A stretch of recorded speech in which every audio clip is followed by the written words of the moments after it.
Hello and welcome into Liberty Natatorium for the 2026 Battle of the Burg. Joe Brennan joined alongside Zachary Bennett, a Lynchburg swimming alumni, joining us in the booth today here in the Natatorium. Lynchburg men facing off against Liberty and Southern Virginia University. Meanwhile, the Lynchburg women facing off against Hollins and Southern Virginia University. It's a double dual meet, and it's senior day here for the Lynchburg Hornets. We are underway. We apologize for the delayed start time. Nevertheless, here for you under event number 3. It's the women's 1,000-yard freestyle. In lane number 4 for the Hornets, it's Charlotte Grieve. For SVU in lane 5, it's Riley Nugent. In lane 6 for the Hornets, Lily Pfeiffer. And in lane 8 for SVU, Miranda Parker. Zach, it's a pleasure to have you back on the broadcast. We had you here last time for Code Red, which was a blast for everybody involved. Certainly got some juice going inside the natatorium. And today, a great kind of celebration. What can you tell us about the senior day festivities and overall what this senior class has meant to the program? Yeah, so I think it's definitely exciting to be back. Thanks for having me, but I think senior day is always the most exciting day on the pool deck for a lot of us, just because it's a chance to kind of celebrate all the people that have been on the part of the team for 4+ years, and we're excited to kind of celebrate those individuals. I know, personally speaking, kind of this is the last class that all of us OGs that were part of the first year of the program got to swim with, so it's definitely bittersweet for us to kind of watch them grow up and watch them succeed.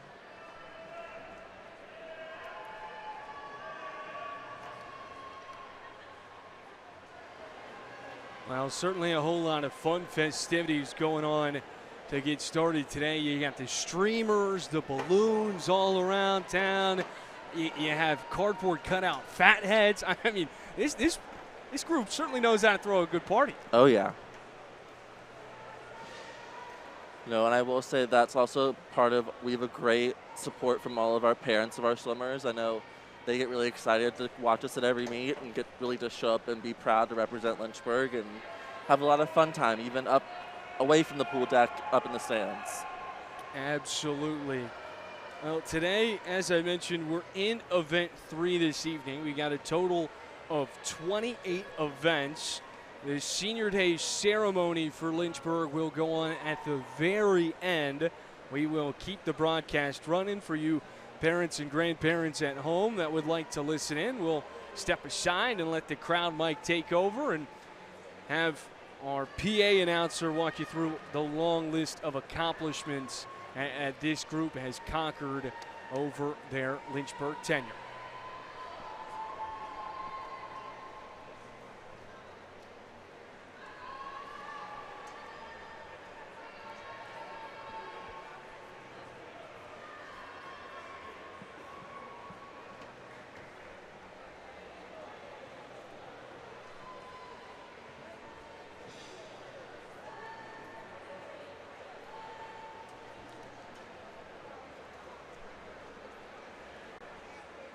Right now, Lily Pfeiffer out in front for Lynchburg.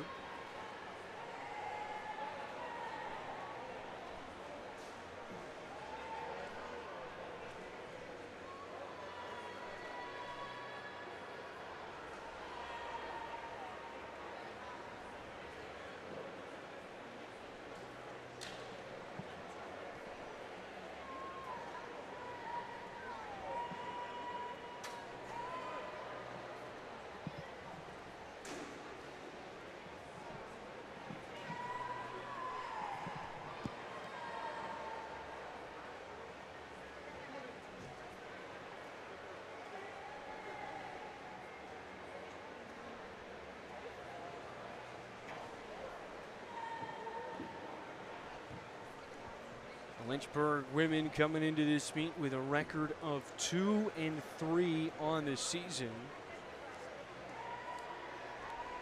Meanwhile, on the other end, you've got an SVU team sporting a record of 4-5-1. The Knights actually coming off a tie on their senior night in Lexington, Virginia.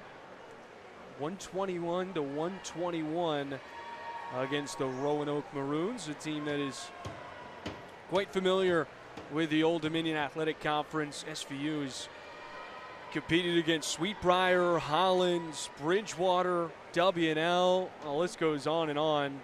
This will also be their final regular season meet before hitting the road to Charlotte, North Carolina for the Independent South Championships on February 12th. On the other end, you look at a Hollins team that takes the trip up to Lynchburg today after a very, very successful regular season campaign with an overall record of 6-2. However, they already faced off in a dual meet against SVU, and that was a dominant victory for the Knights, 126-22. Nevertheless, they found a little bit of a hot streak with 3 consecutive wins in their most recent meets against Sweetbriar, and Greensboro. And ever since that SVU competition, they've gone 5-1. It has been a very dominant stretch for this Hollins squad.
Lily Pfeiffer still holding on to first place for Lynchburg.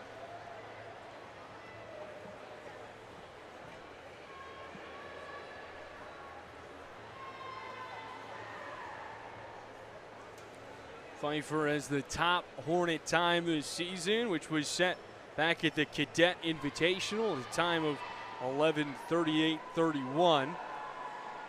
She's got a chance to crack that here today, Zach. She's going to certainly have to be on her horse for the next minute and a half.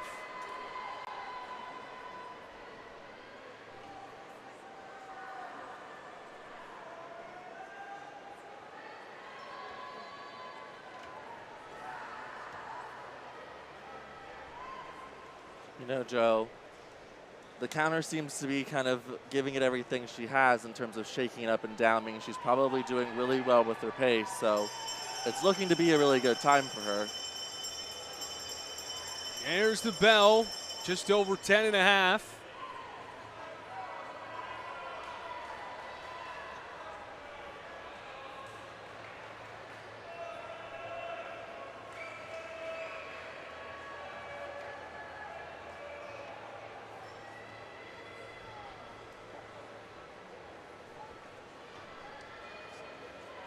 I was about to say, barring no major mishaps, it seems she's going to blow away that time from earlier this season out of the water. Absolutely crushed it. Finishes with a time of 11:09. Nearly by 30 seconds.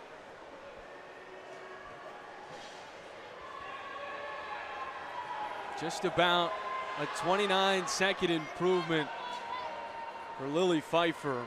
I mean, that is spectacular. That's one way to go out in your last meet of the regular season. The freshman from San Antonio, Texas. And let me tell you, Joe, that's a good time going into our conference championship right about now.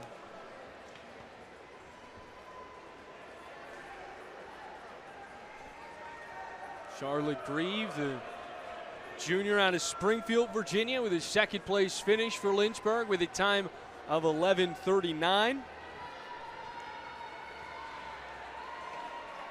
Third and fourth place go to Southern Virginia with 11:54 and 11:59. Miranda Parker still swimming, pardon me. This will be her last time down. And that'll get us ready for the men's 1,000-yard freestyle.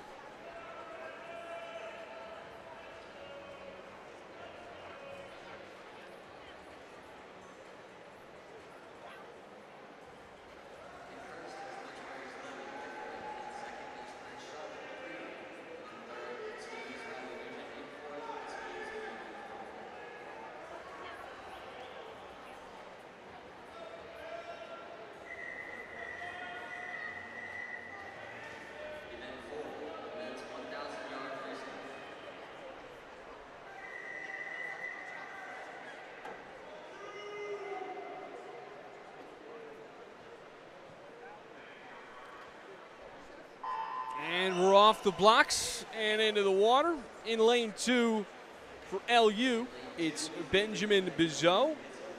For the Hornets, in lane 3, Jackson Holston. In lane 4 for the Flames, Thomas Hill. In lane 5 for Lynchburg, Adam Fisher. Lane 6 for Lynchburg, Devin Tapia. And lane 7 for the Flames, Carter Rice. Now, Zach, it's a little bit unique for Lynchburg and Liberty facing off today. This is the Liberty club team. No varsity squad for the Liberty Flames, but you certainly got your fair share of experience against this club squad.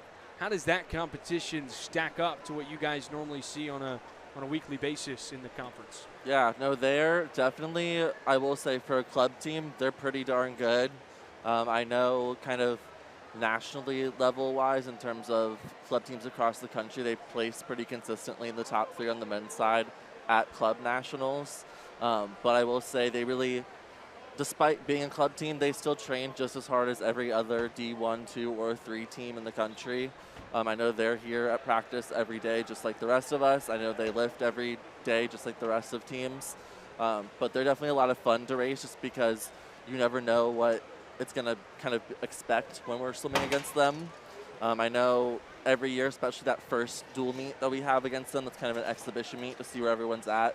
It's always a lot of fun to see kind of the new talent they've brought in each year, and so it's a lot of fun to see kind of where their team's progressing and kind of how they're bringing in different guys to kind of their team and kind of how it stacks up to a lot of top D3 programs and even Division I programs in the country. Now, we should be in for a good one here with the men's 1,000-yard freestyle.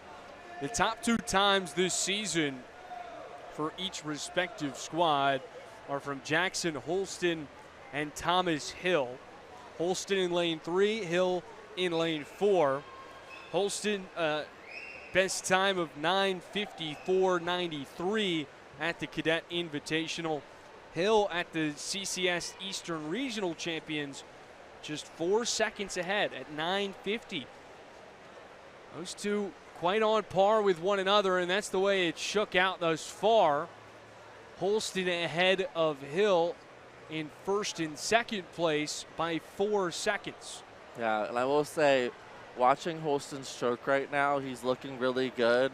He seems to be pretty calm on the legs and not really kicking too much, which is kind of a good sign of he's not as tired, which is a really great thing, especially in a longer distance event like this, because you want to try and conserve as much energy as possible towards that end to where you don't get super tired.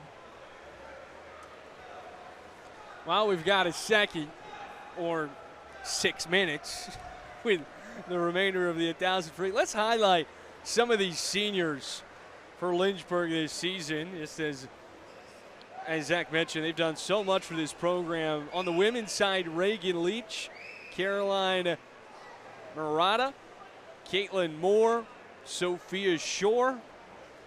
On the men's side, Max Carrico, Tyler Caton, Owen Howery, Austin Newsom, Ashton Watterson, Ahmad Woodson. And you've also got a couple of graduate students as well that are having their flowers today, and Eric Witt and Anna Zirkel. You know, in the preseason press conference, we got the chance to sit down with a few of these upperclassmen as they represent the team as captains, and such a constant message that they had was even more so than championships and personal accomplishments. We're focused on leaving this program better than when we found it. Absolutely. I think that was a main thing when we first started this program, was we wanted to have the foundation of no matter the outcome, whether we win a national championship or we win an ODAC title in your 4 years, you wanted to leave in your 4 years knowing that you're a better individual coming into the program.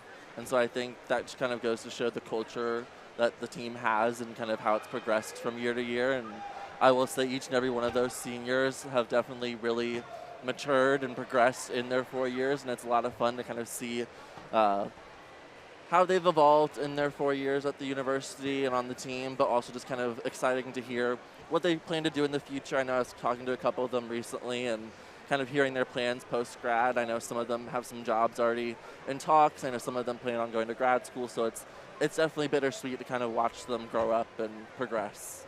It's a scary time to be a senior. Absolutely. I will say that. Absolutely. The job hunt this time of the year, especially as you're trying to keep your focus on conference championships, that might be a little trickier than for most. I will say, though, I'll give them credit. They're a smart group. I'm taking grad classes with Ahmad Woodson, so I can tell you. And that was a completely optional thing for him. He just said, you know what, I'd like to try it and give it a crack. Yeah, this was, I know when I was a senior, this was kind of a freshman class we didn't have to worry too much about in terms of going to class, making sure they were doing their homework. Because I know a part of our team culture is every freshman has to do a certain amount of study hours in their first semester, and this was definitely a group that was always on top of it, so it was really nice to not have to stress about that. Holston, no need to stress as of now, still holding on to first place, 9 seconds ahead of Liberty's Thomas Hill. He has just looked silky smooth in that water thus far.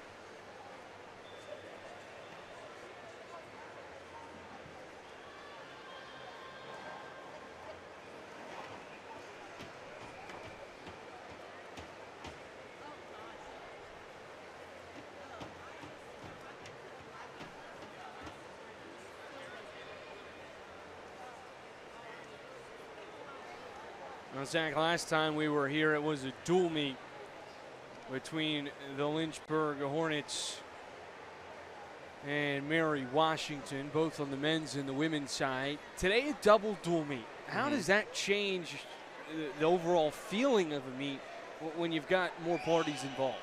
Yeah, I think it's definitely a little bit of a difference in terms of kind of usually our event lineups might look a little bit different in terms of either what we're swimming or how many events we're swimming. So I know that's always something that we like to consider, but I think the main important thing is that we're all kind of at that point in the season where your main focus is just kind of taking each day a step at a time, and you want to get better each and every day. So you're not as much concerned about who it is you're swimming against, but rather kind of what you're doing to progress each day and kind of making sure that you're making the most of every practice before we hit conference season. Well, certainly all eyes on conference season for the Hornets. They'll head down to Greensboro on February 11th. That'll run all the way to Saturday on the 14th. Have you been to a conference meet, Joe? I have been to a regular season conference dual meet, but not necessarily the Greensboro conference meet. Still year 2 for me. I'm still getting my feet wet. We'll have to get you down Pun there. intended. It's a very different environment, let me tell you. You know, I've heard horror stories. Yeah. It can get rowdy down south in Greensboro. Isn't that what sports is all about? I mean, you're bringing everybody together. You get the one potluck of intensity, and you get everybody's hungry down there. For you personally, how does the vibe change when you get to conference time? I think conference season, you know, you have some people who get really in their head and really stressed.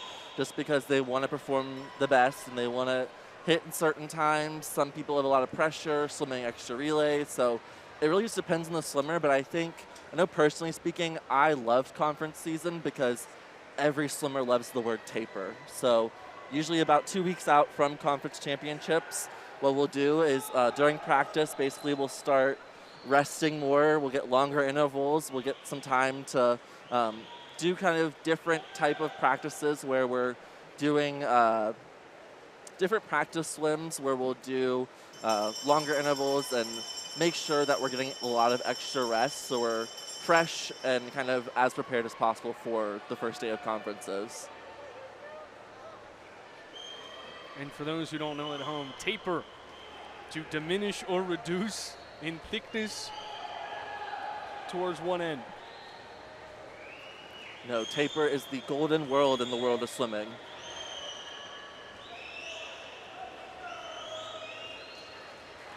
No, taper, and then kind of factoring in the element of wearing a tech suit. So are you familiar with what a tech suit is, Joe?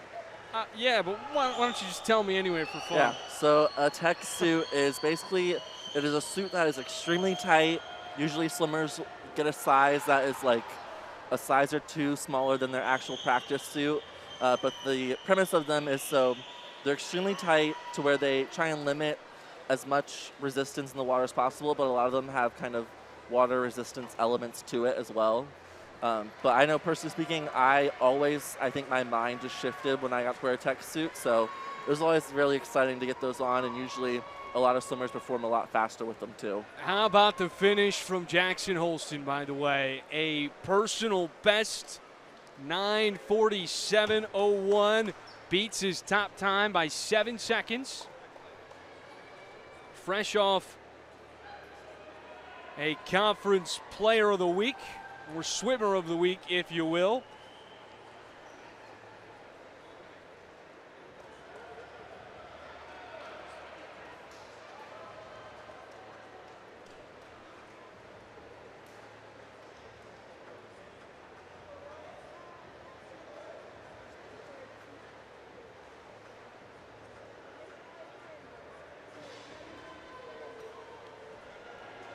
And I should correct myself. It's a season best for Holston, not necessarily a career best time. His swim cloud top time with the 1,000 free came back on December 12th of 2024. Just under 5-second difference between his time today. Nevertheless, still in the ballpark.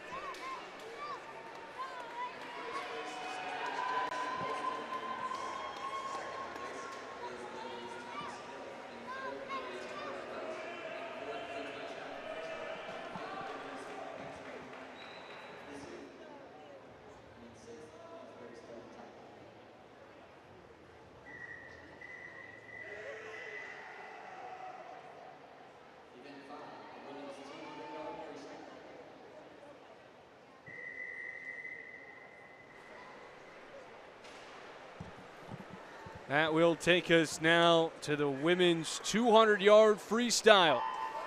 For Southern Virginia, in lane 2, Lauren Vestal. In lane 5, Olive King. In lane 7, Courtney Thurston. For the Hornets, in lane 3, Sophia Shore, senior Reagan Leach. And in lane 6, Abigail Schneider. After the initial turn, looks like it's Thurston out in front. Back to flip. It's Sophia Shore just by a hair. 0.04 of a second out in front, now expanding that lead as she heads north. You know, Joe, I have a very controversial take, but I've always said the 200 freestyle is one of the hardest events in swimming. State your case. Ever since, the way the event has evolved, it used to be a lot of strategy into it and kind of when you would make your move to kind of maximize your effort and really turn it into high gear. But now it's really just a matter of 450 sprinting all out and seeing who can hold on the best. Well, right now it's Shore holding on the best. They're giving her a run for her money in the middle of the pool. Looks like Schneider is now pulling out in front. Ahead by a yard. Beautiful turn.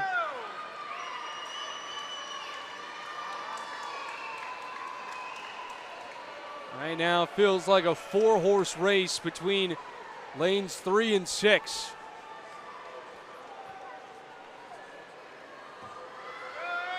It's a great turn coming off that last wall. King starting to catch a little bit of steam.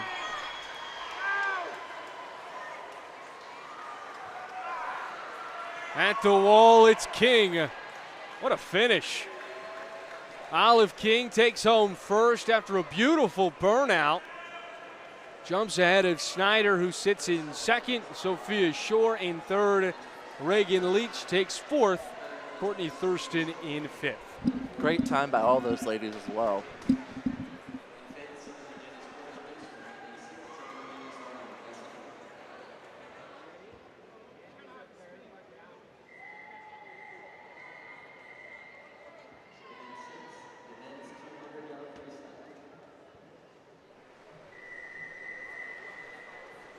Now the men will take over for event number 6 today.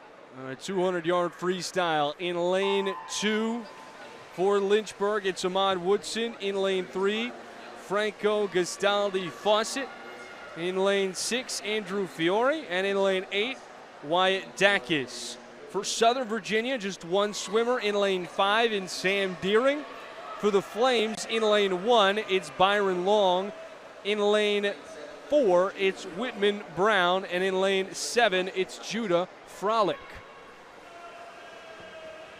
Gastaldi Fawcett takes the initial advantage, followed by Ahmad Woodson in second.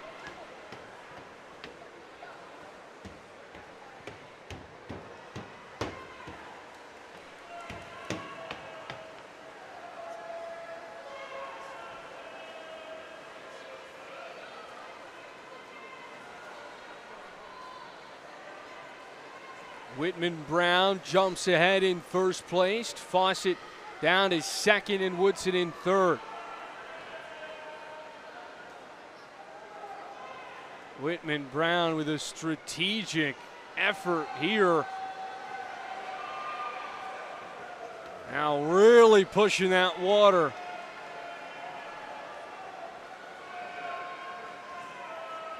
Judah Frolic has now jumped up to second place.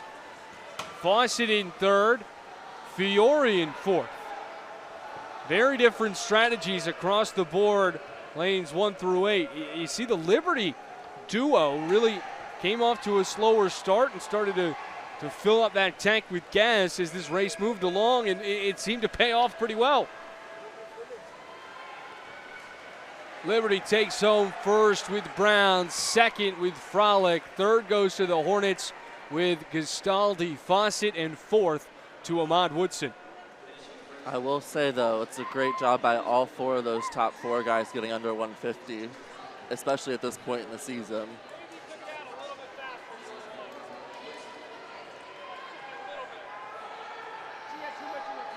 Now we move to the men's 200-yard freestyle second heat.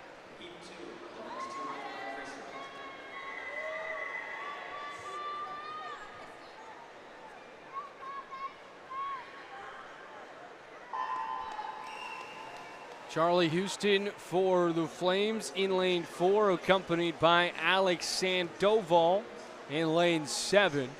The Hornets, Keegan Williamson in lane 5 and Cameron Keesley in lane 6. Like so many of these swimmers today, we're going to hear about their favorite memories during their Lynchburg tenure. As a guy that went through this program, what were some of your favorite key moments as a Hornet?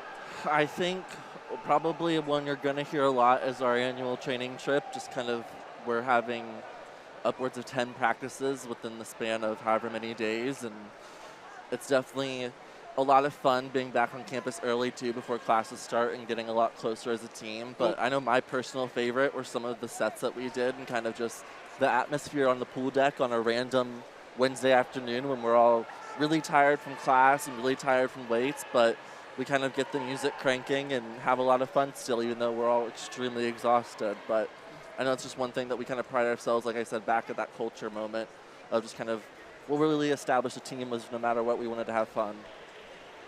You know, we hear that question almost every senior day across the board. Every sport, every level, that's the most common question. I'm going to tell you my favorite clip that I've seen. I believe it was a Baylor men's basketball player. I asked him, what are you going to miss the most? What was your favorite memory? And he was crying his eyes out, losing in the tournament. Took a moment, collected his breath, and said, those team dinners. Oh, yeah. Yeah. I can imagine in Burton, this squad had some fun. Oh, yeah. Today I actually got the chance to see Eric Witt and Ashton in the dining hall sitting with the team, and Logan Page and all those guys trying to fuel up for today. And they were high spirits and ready for this meet to go underway. But as you mentioned, it's mixed emotions. You're so amped up to celebrate everything you've done in this natatorium the last 4 years, but it's crazy to think it might be your last time here.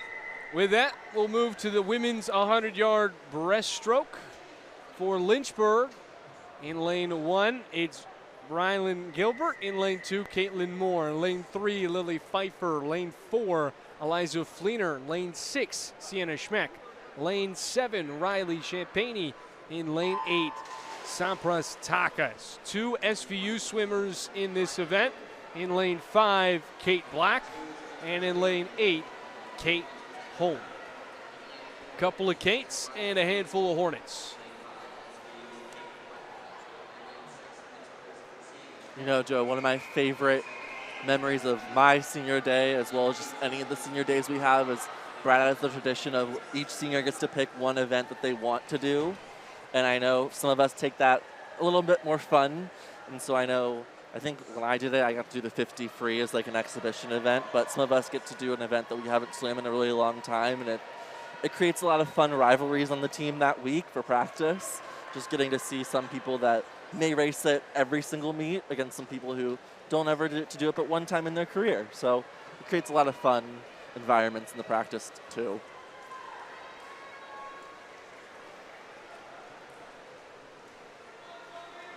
Sliding into first is Sienna Schmack.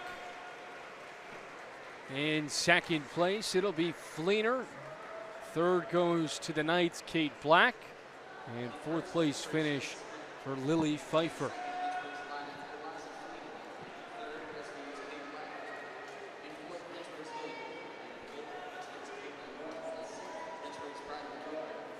Now we move down to the first of 2 heats for event number 8, the men's 100-yard backstroke. In lane 1 for the Flames, Tommy Horton. Lane 4, Jonah Reese. Lane 7, Chaz Shajut. Lane 9, Now for Lynchburg, in lane 2, Logan Page. Lane 3, Ricky Witt. Lane 6, Jacob Andrews. In lane 9, Devin Tapia.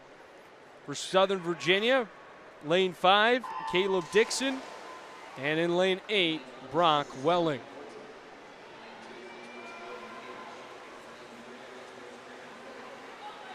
Quick off the blocks and into the turn. An advantage for lane 5's Caleb Dixon out of Southern Virginia. Dixon controlling first place. A battle for second.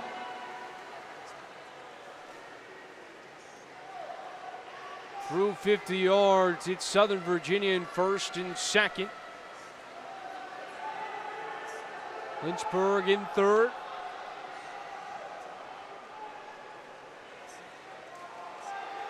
Dixon followed by Rees.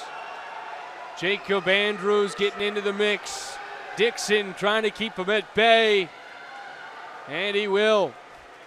Dixon sees his first. Rees goes to second. Jacob Andrews slots in at sixth. And Liberty's Chaz Shajut takes fourth. Now we move to the second heat.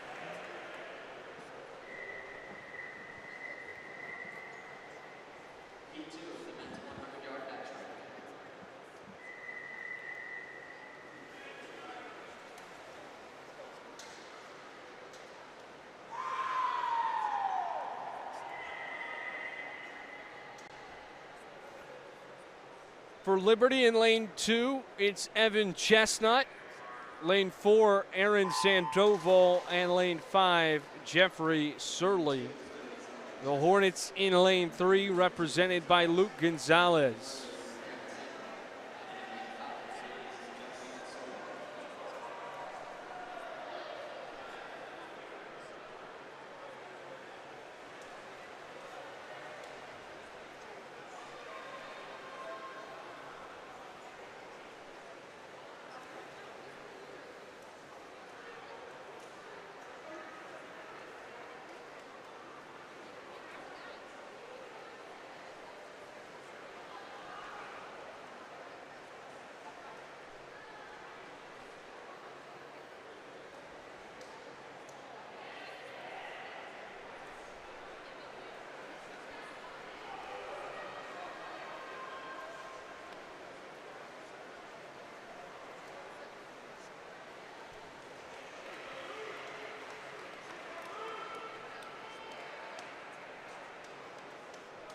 Luke Gonzalez, the sole Hornet in his affair, takes first by 2 seconds over Jeffrey Surley.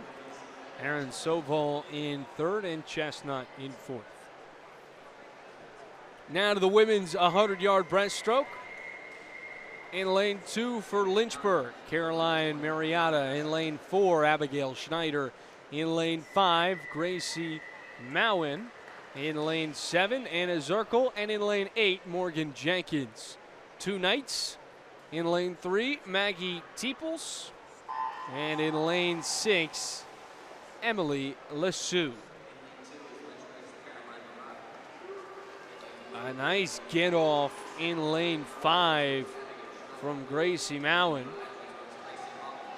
You know, 2 of those seniors in this race, and it's, like I said earlier, it's really exciting to see some of them swim some of their last races and events they've swam for their entire career in the auditorium. I know Caroline and I, we swam breaststroke practice almost every, Tuesday when I was on the team, and so it's definitely bittersweet to kind of watch them do it their last time here in the Nat and kind of see what that experience is like for them, especially because they've been doing it for a long time now. And at a quite high level as well. Gracie's looking about to have a stellar time. Dominant performance in lane 5 from Mowen. 34-18. An unbelievable performance by Gracie.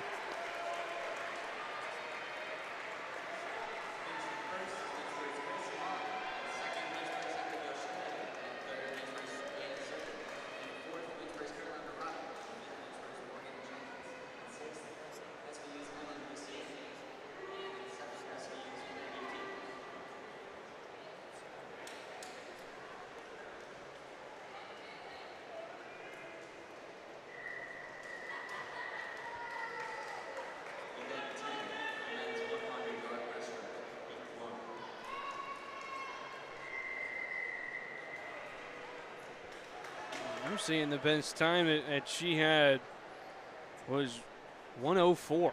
Yeah. Nearly split that in half. Oh my goodness. I thought I was looking at it wrong. I thought there must have been a typo. That's when you know it's a different kind of speed. To the men's 100-yard breaststroke we go. For Liberty in lane 1, Kiero Stubbs. In lane 4, Malachi Caballero. And in lane 7, Dylan Delaney. For SVU in lane 2, Bryson Daniel. In lane 5, Holton Bundy. And in lane 8, McCormick Johnson.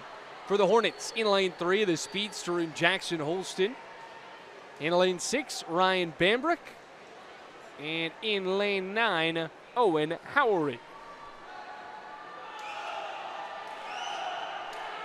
Right now it's Holston leading the pack.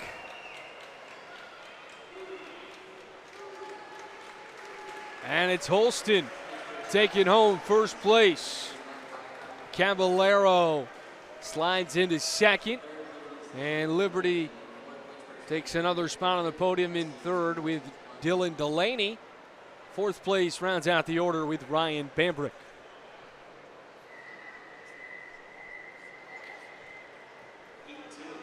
Now heat 2 for the Flames. In lane 2, Nathan Getter.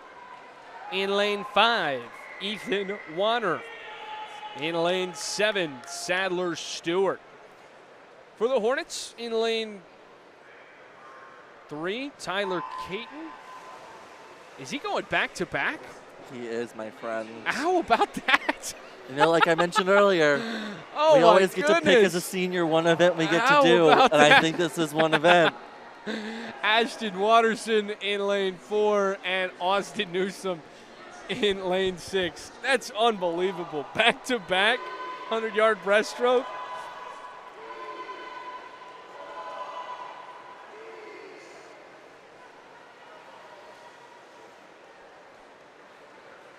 Is there any kind of advantage? Doubling up? I'm not thinking it's like shooting the second free throw. I'm thinking it's like running the second mile. I will say I think this is one of those instances, it's a pride thing. You know, I'm sure there's been a lot of smack talk this week during practice since he was doing this event. At least I know when I was on the team, it's kind of what happened this time of the season. Mm-hmm. But hopefully it's the best time for him.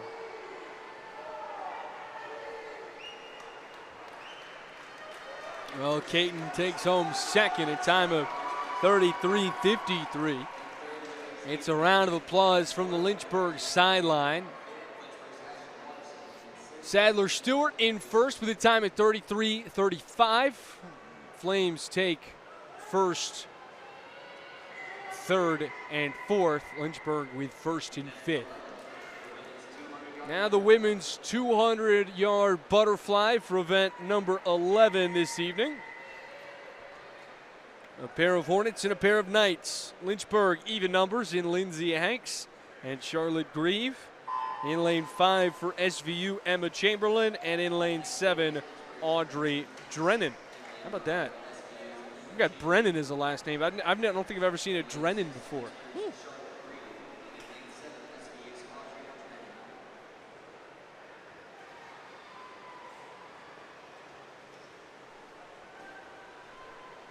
All right, Joe, if you had to pick one event that you think you could hop in and swim with the team. The shortest one possible.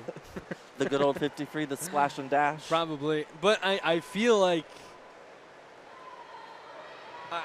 that's the event where I get embarrassed the least. Okay. I think it would still be embarrassing, you know, because down and back it's 50. Yeah. I think I would complete 25 in the same time it would take someone to go 50. Okay. We also might need a medic on stand. You know, hey, I will say, we have some great lifeguards here at the Liberty That's what I'm going to say. Natatorium. I've always thought it's so foolish to have lifeguards at swim meets. Yeah. Especially at the Olympic Games. Absolutely. Right, because there's no way that they're a better swimmer than you know, the second teamers on that Olympic that are just in a different event. But with that being said, they would certainly need the whistles and I don't even know what you call them, the long red tubes. What do you call those things? The float. You know, as a former lifeguard, I should know, but you don't know what it's called? I could Google not tell you what it is. Let's off the top of Google my it head. like it's Kurt Signetti. Long red lifeguard tube. It's called a waterman. Wow. A rescue tube. I was just saying, I think we referred to it as a rescue tube.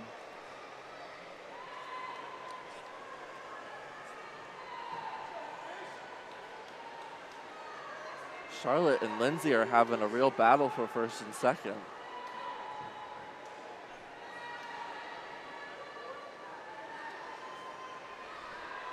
I don't know, Joe. I think you could really muster up a good 200 butterfly. You know, butterfly is not for me. If we're being realistic on what I think my best event would be, as a guy that hasn't swam in a swimming pool in probably a decade. I'm more of a pond or a lake or a river kind of guy. Maybe even a creek. If I can find a good one. But in terms of a pool, I mean, I think the breaststroke is what I'll do more than a freestyle when I'm just trying to move out and about. Just because I didn't really learn how to swim growing up. Yeah. It just kind of, Pops tossed me Threw in and said, figure it out. Yep. Didn't learn how to dive till I was 17. Really? Yeah, I mean, growing up, I used to go to summer camp, and we'd have little relays. So when I was 15, I was racing the 10-year-olds, and I would jump in with a cannonball or a can opener and really try and start off with a big splash. Yeah. But, yeah, no. I can dive now. Look at you go. I cannot do the 1,000 yards. I don't know how you guys do it. I would drown. The issue that I have that we actually talked about last broadcast, that I'll hit on after we introduce Event 12, men's 200-yard butterfly event, heat number 1. In lane 2, it's the Hornets in Ben Laumiller. In lane 3, Andrew Nicolia. In lane 4, for Liberty, Charlie Houston. In lane 5 for Lynchburg, Connor Marshall. In lane 6 for SVU, Cody Higbee. In lane 7 and 8, it's the Flames, Tristan's Massey and Aiden Walter. The thing that I struggle with, man, is remembering to do 3 things at once. Yeah. And that is move my arms, move my legs, and breathe. There you go. I would say you sound like the 5-year-olds I taught how to swim as a teenager. I'm still there, 24. You'd be surprised how many people don't learn how to swim in their lifetime, though. You know, I actually know there's a couple of cats on the men's lacrosse team that do not know how to swim, because they had a cross day where men's lacrosse and Kudelka and company came over and joined Brad Dunn and company here in the pool. Yeah. And I think a lot of those kids got humbled. I can imagine. And if, you know, speaking quite frankly, if there is a type of athlete that might, you know, some humbling might be good for him, it's probably lacrosse stereotype. You know, I'm glad you brought it up, because my favorite memory in my 4 years of college was I left class my freshman year. We were a first-year program. We were all freshmen, but like 3 of us. I was in a class with one of the lacrosse guys who had already been, I think he was a senior and already was a 2-time All-American, and I was walking behind him back to my next class, and he said kind of to one of his buddies that one of the only other teams he thinks on campus that could really compete with the athleticism of the lacrosse team is the Swimmers, considering how much we do on a regular basis. How about that? And I felt very honored in that moment. I don't think he knew my name, but I felt very honored. Well, I'm sure he remembers you now. Connor Marshall in first place with a time of 1:56.07. Second goes to Liberty's Tristan Massey and Liberty's Aiden Walter. Fourth place goes to the Hornets, and fifth place, Charlie Houston for Liberty. I always admire anyone who can do the 200 butterfly. I swim it twice in my entire swimming career. I mean, that does not look enjoyable. It is not for the faint of heart. I don't think anybody's doing that in their off day. You know, one luxury that this program has that a lot of other facilities don't, or winter sports in general, you get the luxury of being indoors this time of year. Amen. And for those of you who might not know, we've got about 5 inches of ice all across town, up and down the East Coast. It has been quite ugly. I will say it makes it a little interesting getting to practice during this time of year, yeah. But it's always a little bit fun. You know, like an we adventure, we kind of blare the music on the ride over and just ignore the snow around us and hope for the best. people give a lot of credit to Odysseus, but not enough people talk about what Jackson Holston is doing to get to practice. Yeah. Now we go to the dive and dash, the women's 50-yard freestyle. The Hornets, lanes 1 through 4. Sophia De Cruz, Eliza Fleener, Saria, and Sophia Shore. Lane 5, Jamie Horn. Lane 6, Sydney Weeks. Lane 7, Sophia Wells. Lane 8, Kaylee Craddock. After the first 25, it's an advantage for lanes 4 and 6. The Hornets, Sophia Shore and Sydney Weeks. Can they hold on? The final push coming through. It's a first and second place finish for Sophia Shore and Sydney Weeks. Jamie Horn of Southern Virginia takes third. Sandwiched between those two in lane 5. And Eliza Fleener with a fourth place finish for Lynchburg. There's some great times by those women, which looks really great for that 200 freestyle relay. Our penultimate event before the midway mark. Heat 2. Lynchburg in lanes 3, 4, 5. Jordan Adamitz, Brinlyn Gilbert, and Sampras Takas.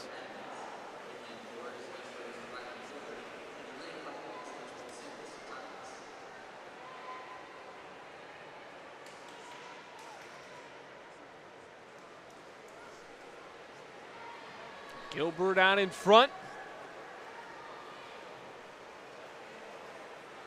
And Gilbert will take home a first place finish. Very close times between those three Hornets. And now we move to the men's 50-yard freestyle. Heat 1 of 2. In lane 1 for Liberty, Chaz Sajut. In lane 4, Whitman Brown. In lane 7, Caleb Reno. For Lynchburg, in lane 2, Tyler Caton. Lane 3, Henry Brooks. Lane 6, Christopher Bergreen. Lane 9, Adam Fisher. For Southern Virginia, in lane 5, it's Ben Thorne. In lane 8, Nathaniel Harris. All right, which horse are you betting on here? I don't know. I'm taking lane 2. I like Caton. All right. I think I'm going lane 3. Lane 3 is Henry Brooks. 2 Hornets. After 50, it's Caton out in front by 0.03 of a second. Can he hold on? The final 12 and a half. At the wall, it's Henry Brooks in first, Tyler Caton in second. Oh, my goodness. For second, even. You are right. Adam Fisher and Tyler Caton tie for second. How about, we hop on here just a couple of average Joes, and our 2 horses take first and second. I'm going to toot our horn a little bit right here, Zach. That was pretty good from you and me. That was pretty good. Because most of the money is on lanes 4 and 5. True. I am going to give out a disclaimer. There is no gambling happening inside this facility, especially on the broadcast. Just some friendly handshakes. Men's 50-yard Heat 2 in lane 1, Ashton Watterson. In lane 3, Timothy Gabriski. In lane 4, Max Carrico in lane 5, and Max Swelling in lane 6. At the finish, it's going to be Carrico, the senior, with a first place final. Gabrinsky for the Flames takes second. Third and fourth go to Waterston and Fleming, Quelling, respectively. And that will bring us to our first 10-minute break of the evening. An exciting affair thus far. We'll see if we can find a score update as Zach and I step aside. Stick with us on FloSports for the Battle of the Burg.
We're off the blocks and away for event number 15. It's the women's 100-yard freestyle. And a first place finish, or no, one more time around, pardon me. Joe Brennan joined alongside Zach Bennett.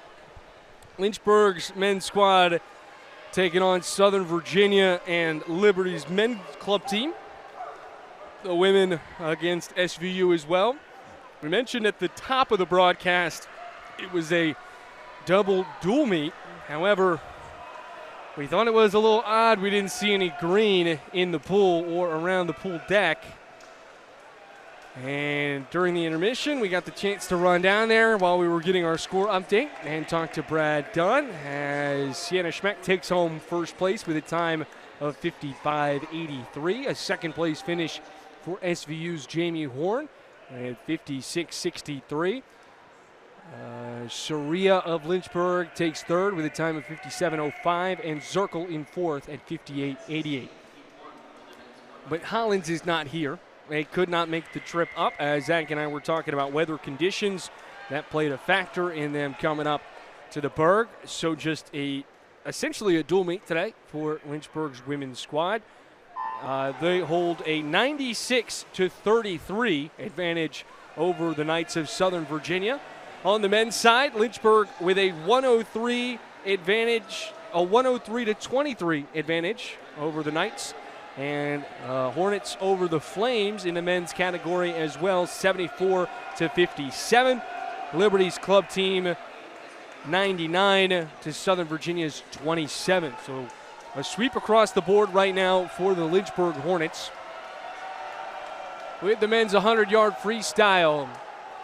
In lane 1 for Liberty, Aaron Hall. In lane 7 for the Flames, it's Dylan Delaney. In lane 2 for Southern Virginia, McCormick Johnson. And in lane 8, Ben Thorne. The Hornets in lane 3 with Gastaldi Fawcett, who takes home first place with a time of 47.97. Liberty's Dylan Delaney with a second place finish. The Hornets in lane 6 with Jacob Andrews in third. Fourth place also to the Flames with a time of 50.52 from Aaron Hall. So now we move to the second heat of the men's 50-yard or 100-yard freestyle.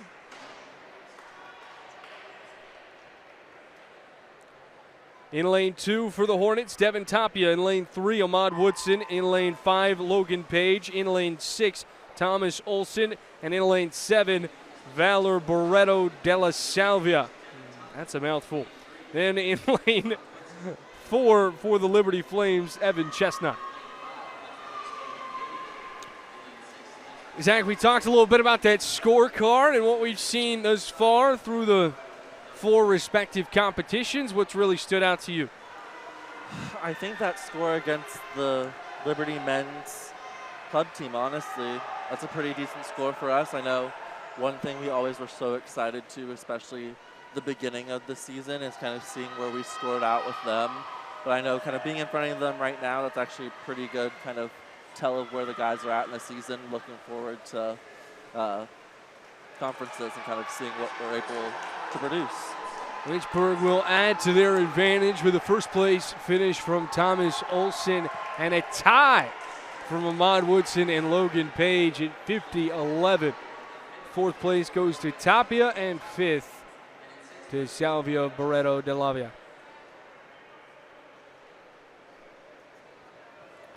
Now to event number 17, the women's 200-yard backstroke.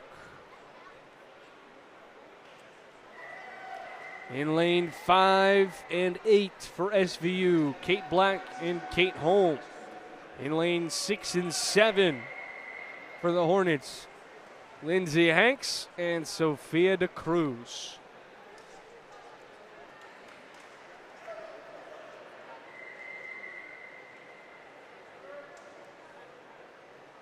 Kate Black with a seed time of 2:20.55.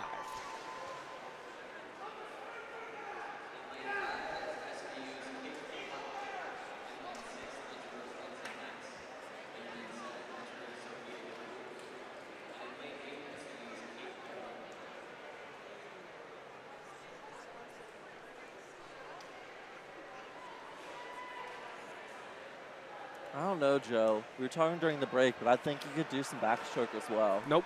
Really? Nope. Do you know how to float? Nope. Wow.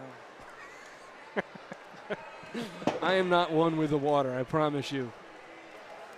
I know it sounds like it. I sound like an expert, but that is certainly not the case. A special thank you to our production crew today. Ethan Maratsky, our director and producer. Landon Spots, our camera woman operator on far side of the pool deck, who you're looking at now. It's a small crew, but a productive crew.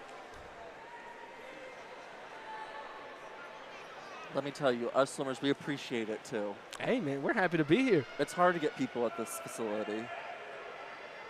I think this time of the year it should be easier than anything else. True. It's a Friday night, nothing else going on. It's warm. Maybe if we had some hot cocoa on deck. Is there an official like pool beverage or snack? I mean, you see like a lot of soccer teams will have like the orange slices. Yeah. Golfers like a transfusion. I mean, is there something like that for swimming? Swimmers love fruit snacks. How about that? I mean, who doesn't? You know, I think I might be a swimmer now. We love fruit snacks. We love granola bars. We love Powerade. Mm-hmm.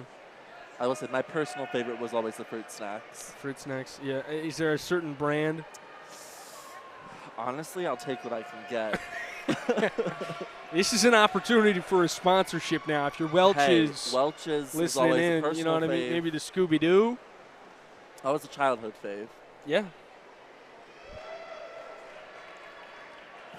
Kate Black in first with a time of 2:17.92. Second place to Lindsay Hanks, less than a second behind. 0.8 of a second the difference. The gap between second and third at a time of 2:28.19 with a cruise in the home looking to finish strong and close out event number 17.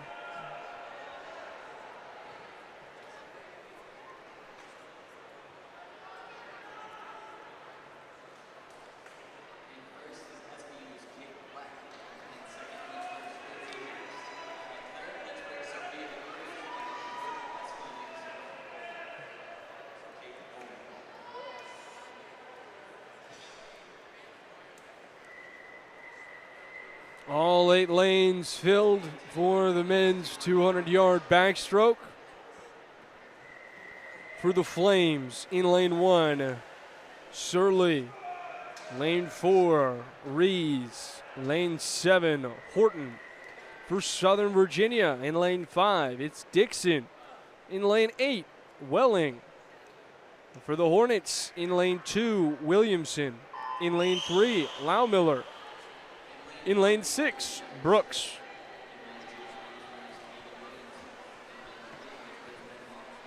Brooks ahead of the pack to kick things off.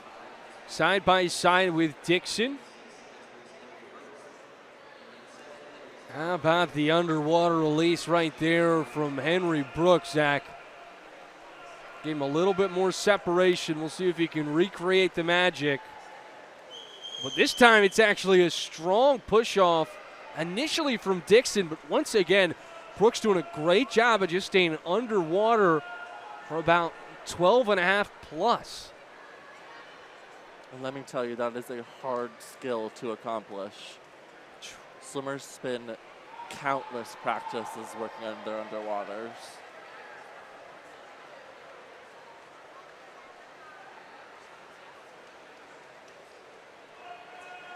I will say, those tended to be my least favorite practices every day.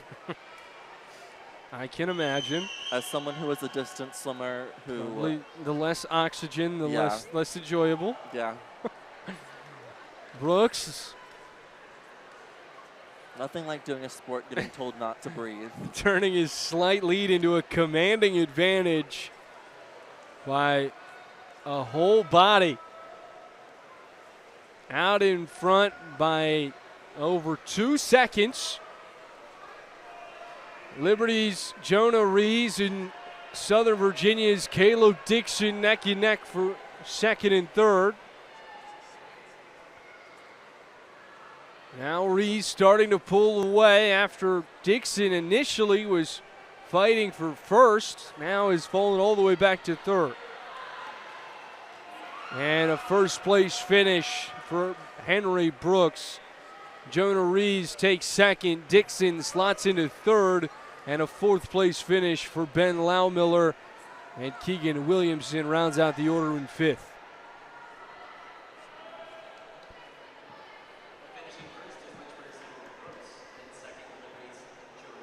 That was a really impressive display by Henry Brooks.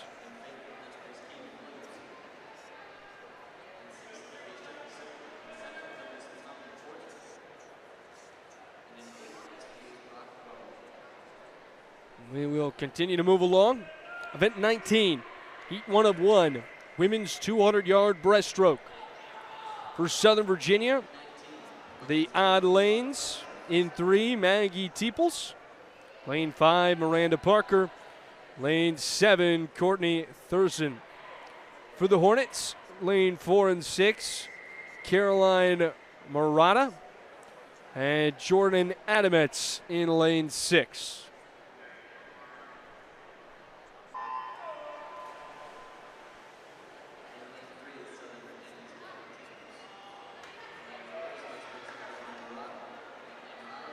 How about the get off in lane 6, or lane 7, pardon me, from Courtney Thurston.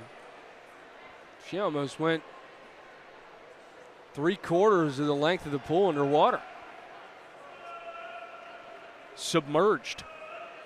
Submarined. Buried. You got any more verbs for me? Or adjectives? Wonderful. You know, Zach, I will admit, I don't necessarily watch a whole lot of swim meets. Yeah. Is the typical broadcasting style a high energy kind of basketball intensity, or would you say it's more laid back like golf? It really depends on where we're at. I will say a lot of our dual meets are pretty laid back like golf. However, once we get to that conference season, it can get pretty rowdy. I won't lie. So I'll call it like a baseball. Yeah, there you go. It's a good middle ground. Yeah. Obviously, the action is a little bit more stretched. Yeah. There's no 1,000-yard in baseball. True. I will say you get to some of those relay swims at our conference championship meet, and they really do kind of make sure that the fans are getting really loud, especially for your prospective school, and kind of making sure they hear you cheering them on. I know the 200 freestyle relay is always a fan favorite at all of our conference meets, and that was always my favorite event to watch, especially. So it definitely probably was the loudest event besides from the 50 freestyle itself.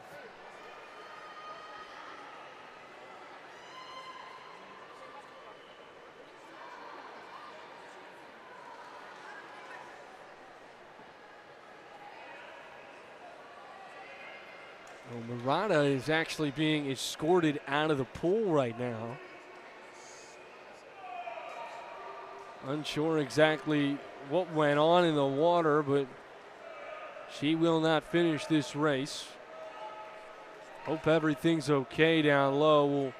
We'll try and get an update and relay it back up top to you all. You know, I think, like we talked about earlier, I know I mentioned her earlier, kind of some favorite memories of mine were swimming breaststroke practices with her specifically. I know her and I swim in the same lane a lot of times, but when we would do 200 breaststroke practices, her and I usually would pace with each other, and it was always a lot of fun, and sometimes we got in a little bit of trouble because we would crack a joke before we pushed off and didn't do probably the amount of pullouts we were supposed to do, but it was always a lot of fun, and like I said, one of my favorite memories I always had from the team. But it's little things like that that always make our program stand out for sure. She is certainly a very talented athlete. It tells you something as Zach, a guy that was a senior during her freshman season, that swam together. It tells you Absolutely. the skill level that she's been at for a very long time. So we hope that she's okay, especially for the conference meet, because in your last season, she's someone that obviously wants to be there, but this team would love to have her be in the mix and see the fruits of her labor, because she has given a whole lot to this program and been one of the top premier swimmers for the program for a long time. Absolutely. Nevertheless, we move to event 20 tonight, 20 of 28, the men's 200-yard breaststroke. For Liberty in lane 1, 4, and 7, it's Sadler Stewart, Malachi Caballero, and Ethan Warner. For Southern Virginia in lane 5, it's Holton Bundy. The Hornets in lane 2, 3, and 6 with Ashton Watterson, Thomas Olson, and Jackson Holston. You know, similar to Caroline, Ashton was always the other one of the three of us that was usually on the other side of the lane, and so it was always funny because one of us always had to say something, and it would really just trigger the laughs for the rest of practice.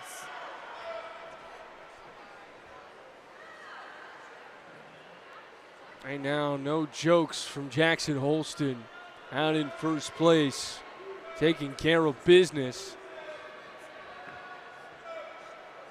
You know, one thing about his stroke, too, is he has a really great distance per stroke.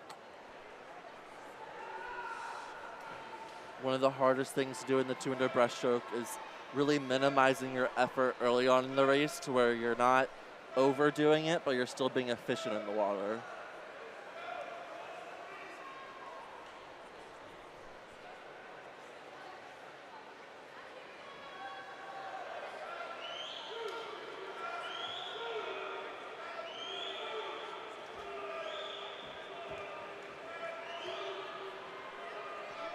Watterston and Holston.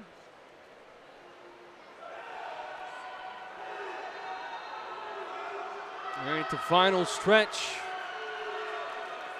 It's Holston with a time of 2:13.80. Sadler Stewart with a nice burnout to steal second place away from Thomas Olson. Separated by 0.2 of a second. Stewart in second. Olson in third. Holton Bundy in fourth. And Ethan Warner in fifth. Second heat coming up. 3 flames. Nolan Jampole in lane 3. Kiero Stubbs in lane 4. And Nathan Getter in lane 5.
Tight race thus far through the first 90 seconds. Stubbs and Gitter battling it out. Jam Pole trying to get in the mix.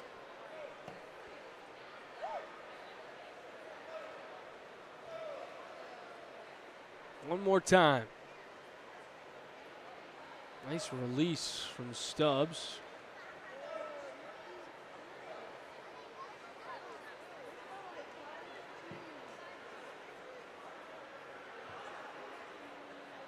You know, that last turn was always the thing I looked forward to most in this race because it meant it was finally almost over.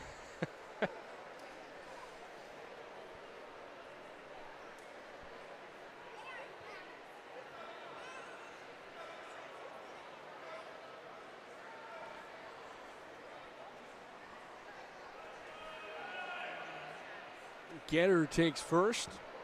228.81. Stubbs in second at 229.36. And Jam Pole in third at 238.53. Event 21. You can take a little bit of a breath here. Some longer events on deck. Back-to-back 500-yarders for the men's and women's.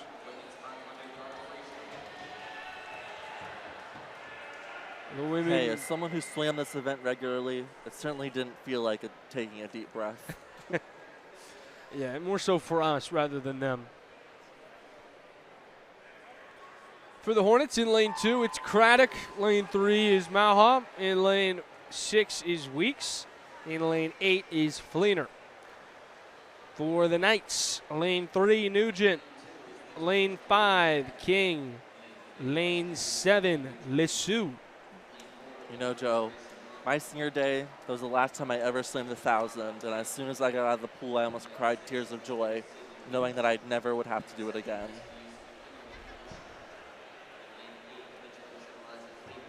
I don't blame you.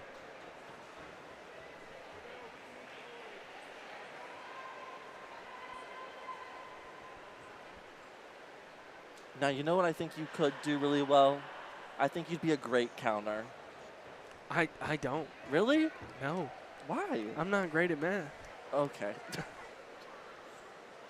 Numbers, and it just seems a little complicated. Fair enough. Like, why does some of them have a 5, but some have a 3? Well, they haven't flipped it yet. Ah. It depends on where you're at in the race. Yeah. That'll do it. I will say it's really challenging in the miles sometimes if you get some people who tend to lap others. Well, you know, I always felt bad for my counters. Now that we talk about it, I do feel like I'm a strong enough athlete to dunk that pole. Yeah. I will say, though, there was always a preferred type of counter because some of them don't have the poles attached to them, so you have to actually bend down and, like, put it in the water yourself. So you get a little bit more splash than preferred.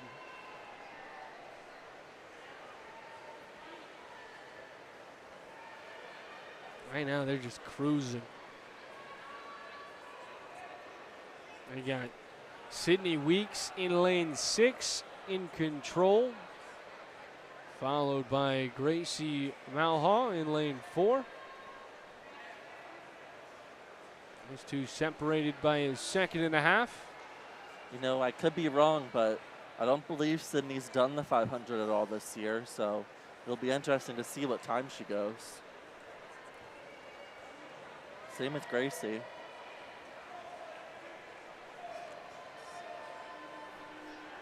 I'm also not sure exactly what happened to our lane 5 swimmer in King. It appears as though she did not jump in.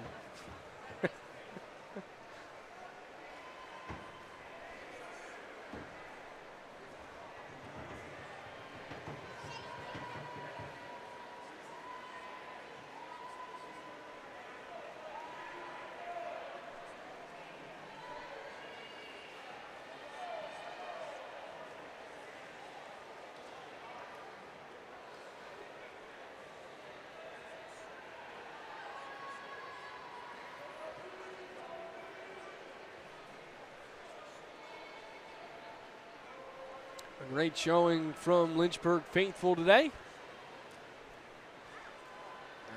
You got volleyball players in attendance. You got some beach players around stirring things up. Saw a couple of field hockey in the mix as well.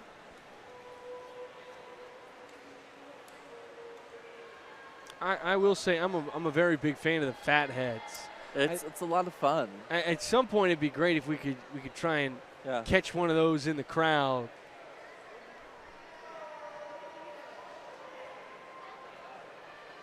I will say in high school, my junior year at States, we had a large group of my friends drive up to Richmond where it was held at that natatorium, and we all had our own fat heads, and we got up at the very end of the meet. I love it. And it was a lot of fun.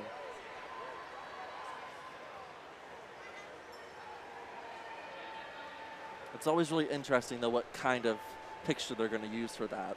I've seen baby pictures. I've seen headshots. You never really know what they're going to do.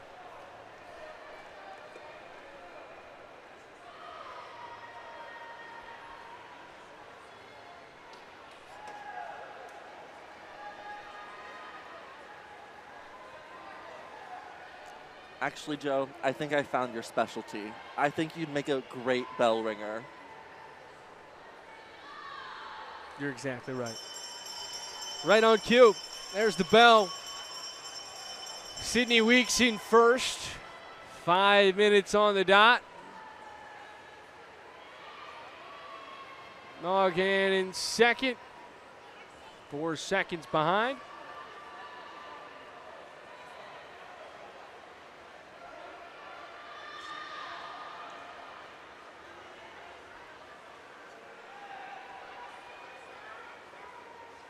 About to be a pretty impressive 1-2 finish for the Hornets.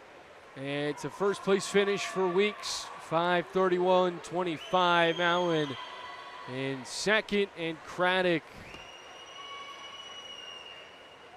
in fifth.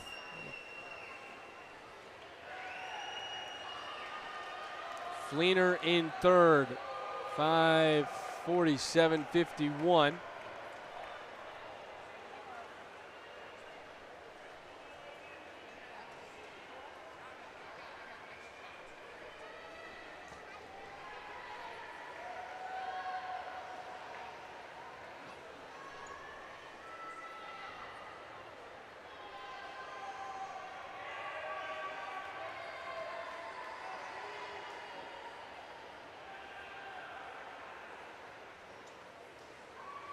And LeSue comes in to round out the order. Now we pivot to the men's 500-yard freestyle. For Lynchburg, in lane 1, Luke Gonzalez. In lane 2, Adam Fisher. In lane 4, Connor Marshall. In lane 6, Ricky Witt. For the Liberty Flames, in lane 3, it's Judah Frolick. Lane 5, Jerry Gordon. In lane 7, Alex Sandoval.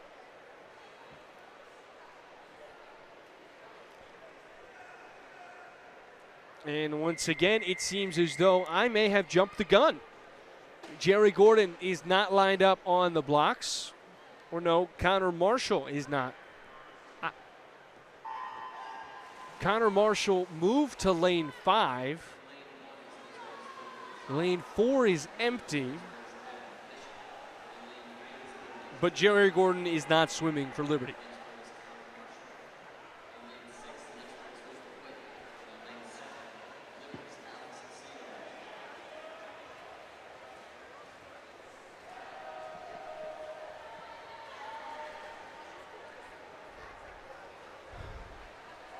Gonzalez out in front by half a second over Adam Fisher. And Judah Frolick, those two tied at 27 seconds.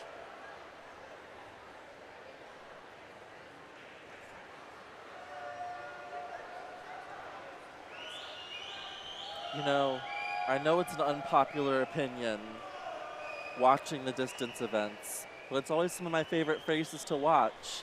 just because of the fact that it really can change at any point. Absolutely. You know, there's actually a story about something like that. It's about this speedster that is a rabbit. Okay. And a little bit of a slower guy in a tortoise. Uh-huh. And you would not believe how that race finished. That's what it's all about. Those long-distance marathons. Now, which one are you in that scenario? You know, it depends on what aspect you're asking. You know what I mean?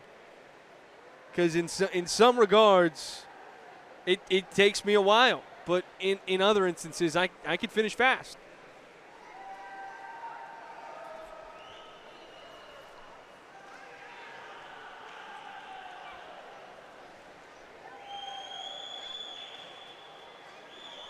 What about you, Mr. Zach Bennett? I don't know.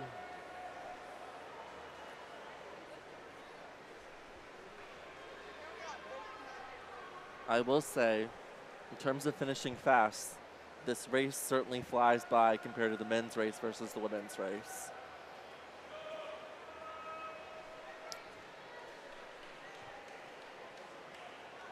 You are the guy that would know. I'll tell you, the 1,000 versus this is what really feels like a big gap. I will say, shockingly enough, though, this event at Conference Championships usually is one of the loudest. I think it's because it's on that first night of individual races, and it's usually one of the first events of the meet, so everyone's extremely excited. But usually, like I said, it goes kind of any way, so it's nice to see the different strategies play out. You know, one of my personal favorite elements of collegiate athletics is the rivalries. Absolutely. And I think across the board, if you look at rivalries in college athletics, you can look at Indiana and Purdue. That goes back to the 1850s. You can go to Army, Navy, Georgia, Florida. I mean, it goes on and on. Hey, Indiana. They look phenomenal. But sticking with the swimming and in the ODAC. They're pretty good at swimming, too. With this being they're phenomenal. I mean, it's unbelievable.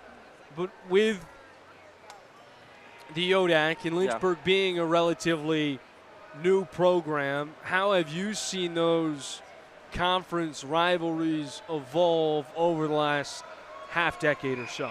Yeah, I think just going from alone year 1 to year 2 was honestly insane, just because we were the new kids on the block that first year and no one really knew what to expect, and us getting 4th on both sides was really exciting. And then we ended up having some worldwide pandemics occur during my sophomore year, and we got to host the ODAC championship here, and it was kind of a different format of a meet, and Washington and Lee and Randolph-Macon weren't here, but the women pulled out a win that year, so as a second-year team, watching the girls get that title was really exciting. But I think as the years have evolved, I know my senior year was the first year we ended up beating Roanoke on the men's side, which was kind of a big goal of ours, and that's always been a big rivalry for us in my time as the team. But I think just kind of each year, I think our main goal is we want to get better just across the board, regardless of who we're competing against or what other teams are in the conference. But I think at the end of the day, it's always in the back of our heads we want that conference title, and I know Brad has done a great job of kind of recruiting new talent each and every year and making sure that we get some faster swimmers every year, and it's kind of crazy seeing the way the team's progressed. And I know last year watching some swimmers kind of go program records and having a national swimmer, and it's kind of really exciting to see the way the team's progressed and kind of see those rivalries evolve. I think it also kind of differs depending on what side they're looking on in terms of men versus women too, just because I think each team also has their own personal goals as well. Absolutely. There's always going to be different rivalries on each respective side. What's also unique too is then you factor in, well, yes, it's a team sport, some of those swimmers do have some personal rivalries as well. I bet. With some former teammates Yeah. on club and high school. especially with just all the schools in the conference being so Absolutely. close to each other. It's bound to happen. Now we move to the women's 100-yard butterfly, event 23 tonight.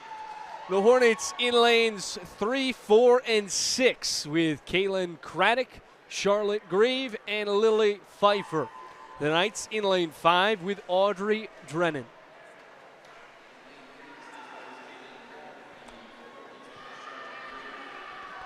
You know, this is another favorite race of mine to watch just because I think the Michael Phelps effect. Every swimmer knows a point in time where. Who?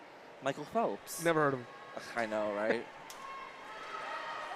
Not like he's one of the greatest athletes of all time.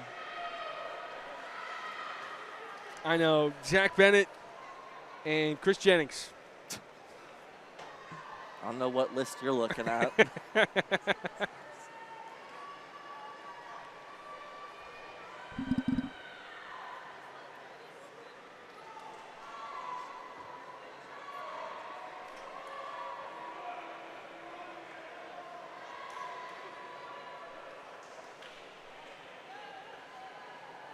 Is heat 1 of 1 before we move to the men's butterfly, which will have 2 heats before going with relays or IMs the rest of the way.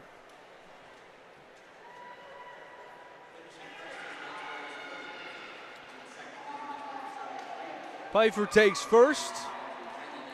Second goes to Grief. A good showcase from Lynchburg in event 23.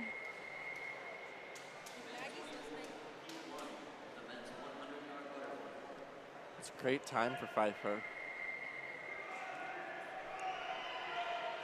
For Liberty in lane 1, Tristan Massey. Lane 4, Aiden Walter. Lane 7, Caleb Reno.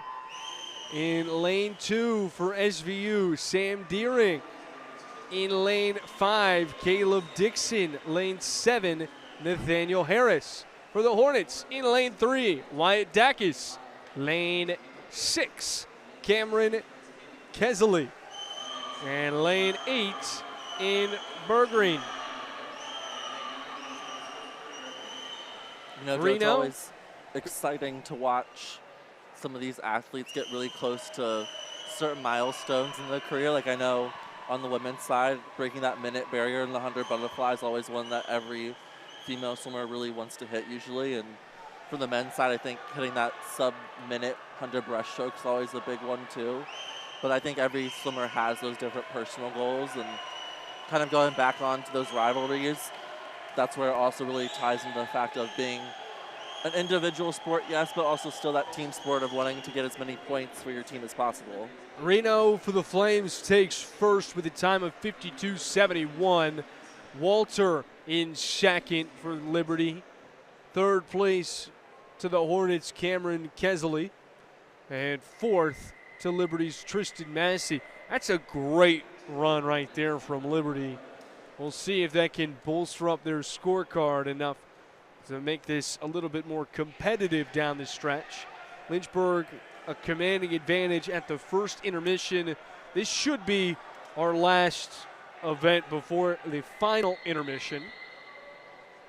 The Hornets in lane 2, 3, and 5 with Mark Fwelling, Austin Newsom, and Max Carrico.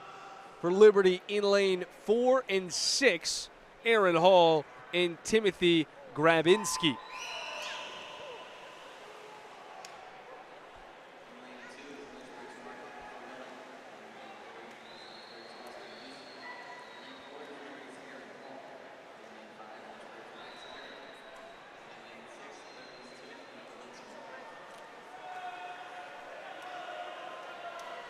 Grabinski doing a nice job out in front of the pack.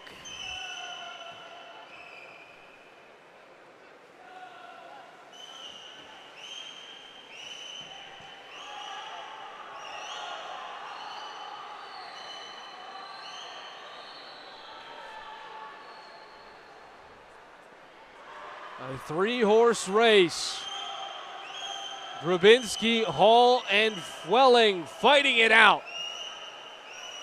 Down at the wire, it's going to be lane 2. Mark Fwelling captures first place. Second goes to Grabinski. Third to Hall, fourth to Carrico, fifth to Newsom.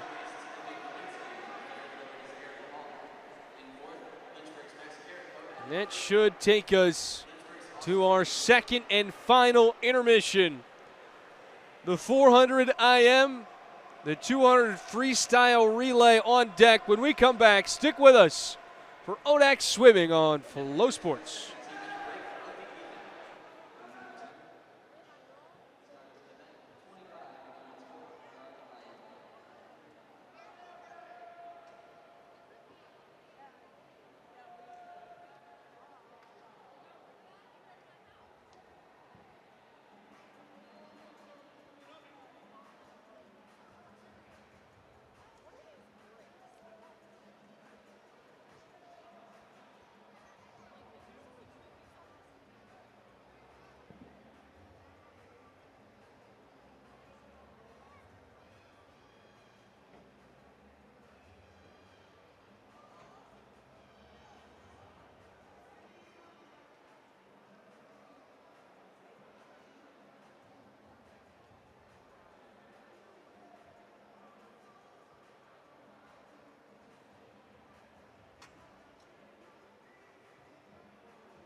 And we welcome you back inside the Liberty Natatorium where everybody's having a good time here on Senior Day.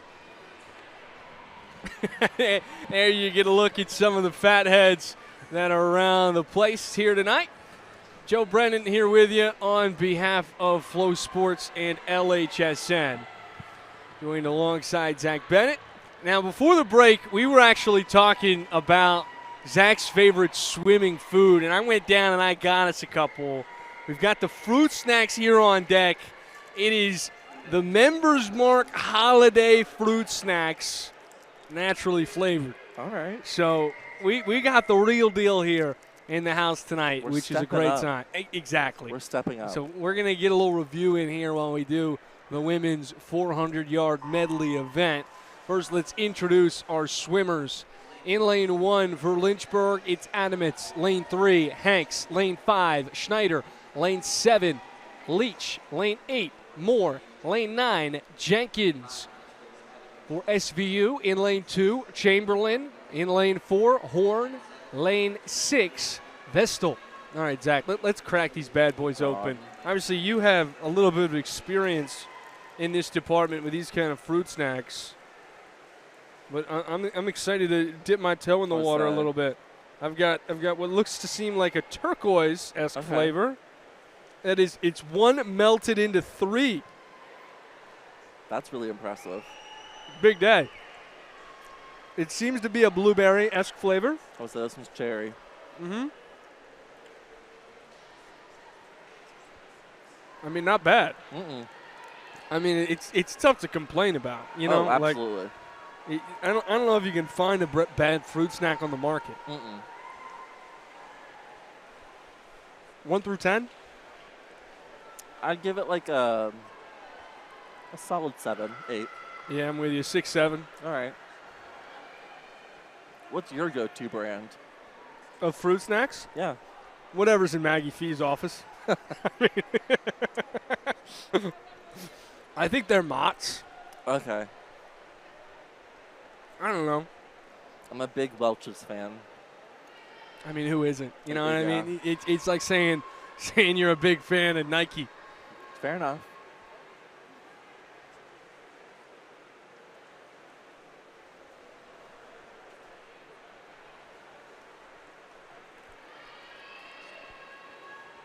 Schneider on in front in first place. Racing like there's fruit snacks on the line. You know, this was one event where I certainly had to load up on the fruit snacks. Mm-hmm. I'll never forget it. It was always the first event on the second day or third day of ODAC Championships. And I was always so nervous. But I would still make myself eat a thing of fruit snacks because if I didn't have enough fuel, it was not going to end well. You know, I've never heard anyone refer to fruit snacks as fuel before. Oh, it definitely is fuel. Maybe I'll try and put them in my Jeep tonight and see how that goes. There you go. Might be cheaper. Definitely.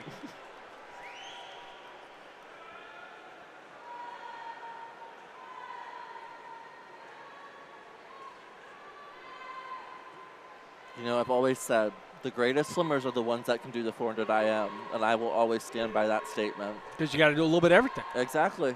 You got to be a Also, it's the longer IM. Swiss Army knife. Yeah. I feel like everyone can get by doing a little bit of a 50 sprint for each stroke, but real champions only can make it 100 of each stroke.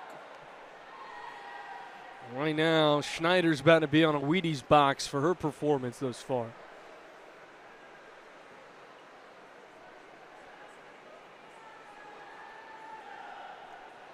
I haven't heard someone say the word Wheaties in a long time. Breakfast of champions. True.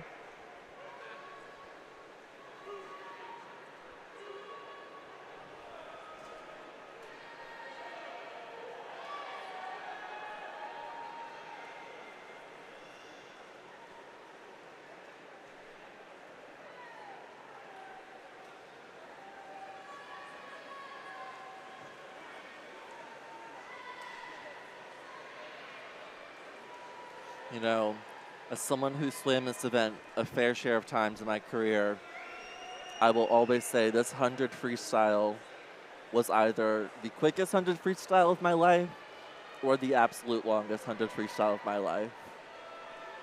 Most times it was the longest.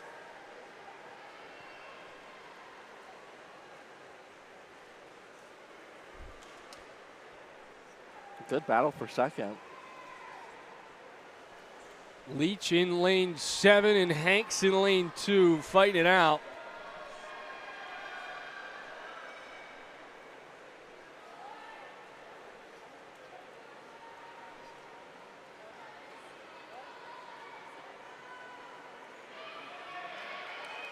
Schneider maintaining her position in front. You know, I was talking to the two seniors before this started down on the deck really quick with Reagan and Caitlin, and they both were saying how bittersweet it is for it to be their very last 400 IM in the natatorium. I'll never forget when we were doing our very long 400 IM practices together. It seems as though the cap of Caitlin Moore has been lost in the water. Yep. Lost it on the turn.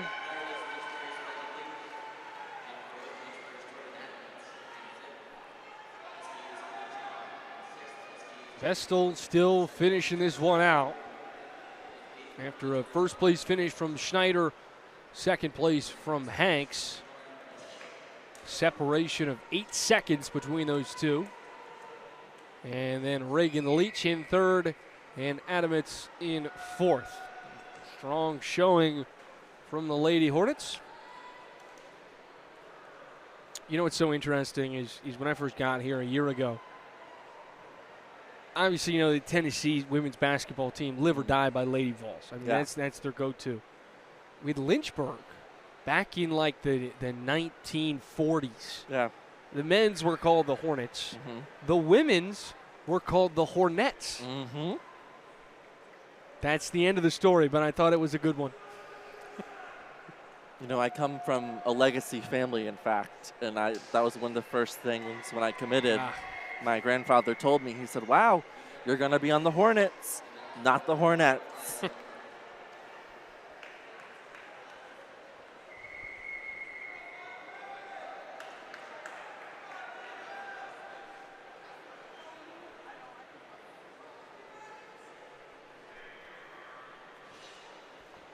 Men's 400 medley, event number 28. This is heat 1 of 2 and our third to last event of the night. In lane 1, it's Liberty's Carter Rice. The Flames in lane 4 with Thomas Hill, and lane 7 with Byron Long. SVU in lane 2 with Cody Higbee and Bryson Daniel. Lynchburg in lane 3 with Ryan Bambrick. Lane 6 with Logan Page. And lane 8 with Andrew Fiore.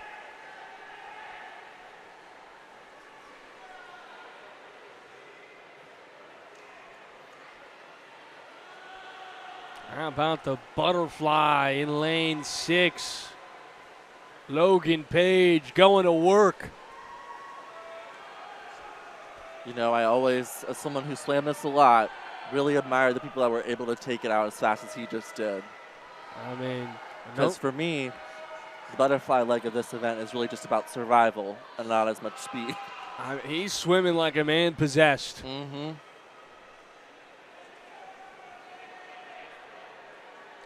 Burning and churning through the backstroke as well. A commanding performance from the sophomore swimmer.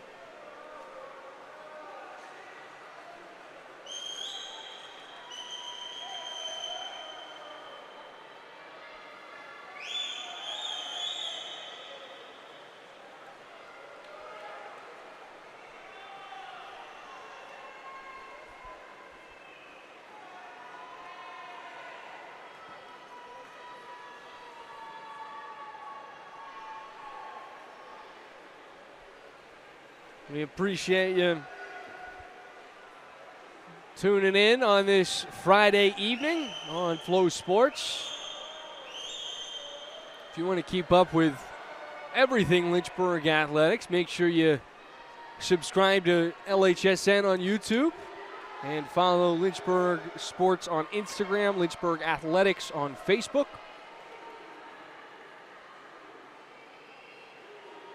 On X as well. No Snapchat or TikTok. Not there yet.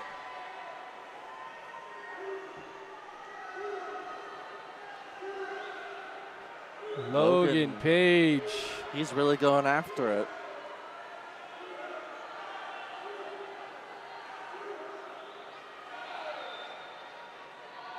You know, this is where the part of the race in which it really, a lot of the placements will change, because you have some who will really, really get ahead in breaststroke, and some this is their weakest stroke and fall quite back into the field.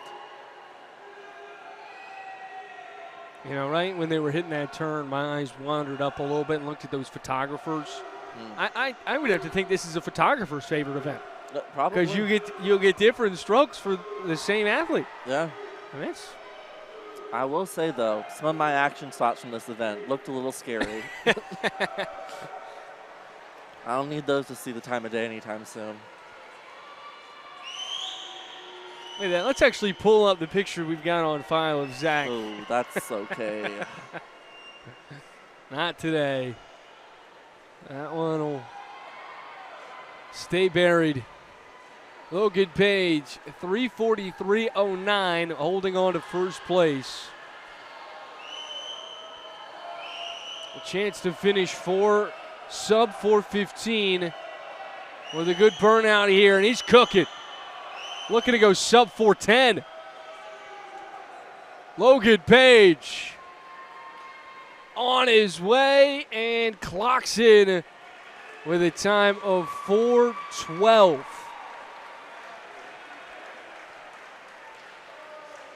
You know, I was talking to Brad, and they're in some pretty hard training right now for those last weeks before their taper starts, and to go 4:12 at that point, knowing some of the practices they're currently doing, I'm not going to lie, it's kind of crazy. I mean, he is someone that showed up and showed out during his freshman season a year ago. Absolutely. And you see it so often in sports, whether it's at the collegiate level or at the professional level. After that first year into the second year, you can oftentimes see a major leap in production. Yeah. And it's wild to think that he has had such a strong leap after what was already a phenomenal freshman campaign. But I think it's a little bit of iron sharpens iron. And when he's surrounded himself with the program that Brad Dunn has built, especially on this men's side, I mean, we've seen a handful of guys today put on an unbelievable performance, whether you want to look at Woodson, or if you want to go down and who am I not thinking of right now?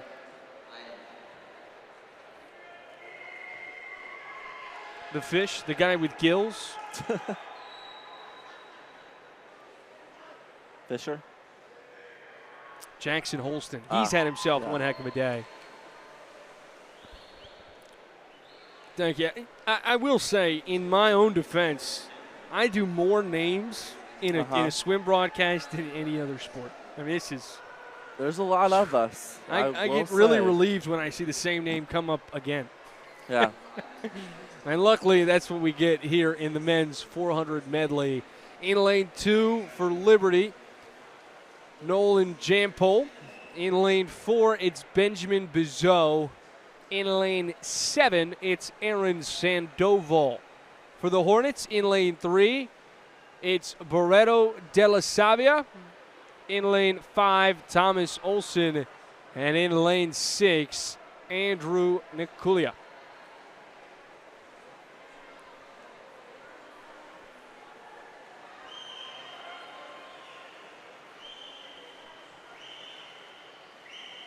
Bizot out in front. Followed by Lynchburg Hornet in lane 6. Right now, Bizot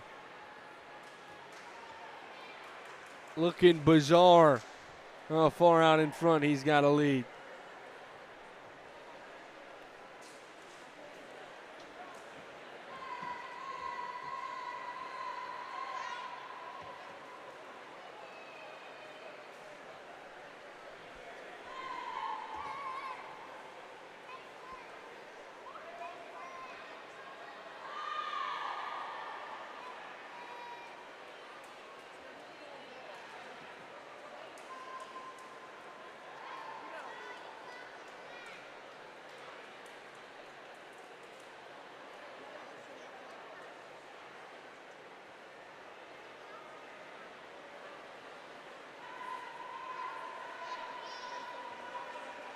Andrew doing a great job making up some ground on this backstroke leg.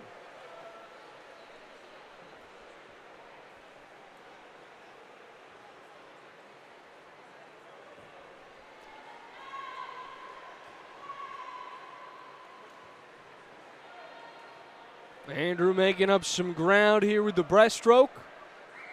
Olsen also getting into the mix. That lead from Bizot has started to shrink.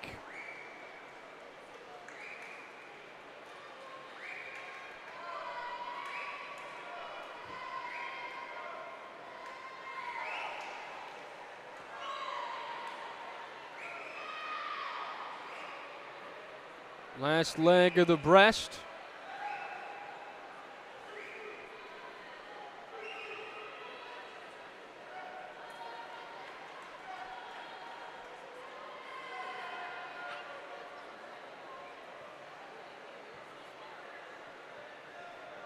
A strong turn from Andrew in lane 6. This race has tightened up as we enter the last phase.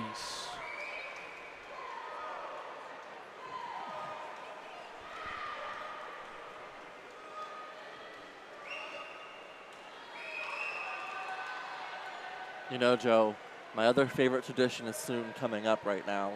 Which is? My favorite things that Brad does every senior day is we always do a senior relay for the last relay of the meet. Very nice. And so all the seniors will be on their own little relay teams.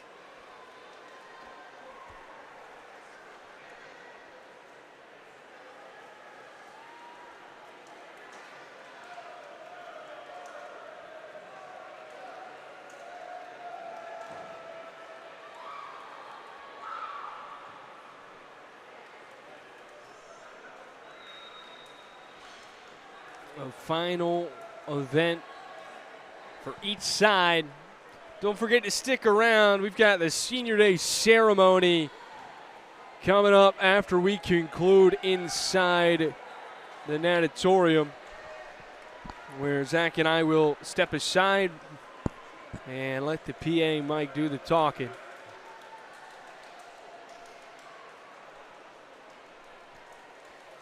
First place finish for Bizot.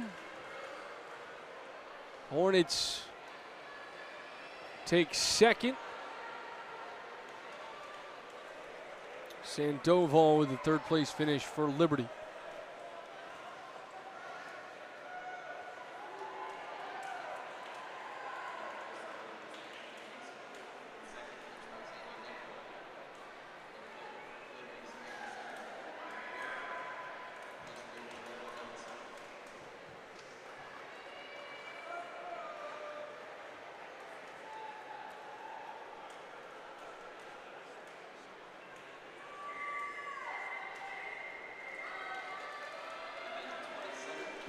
That takes us to the final women's event of the night.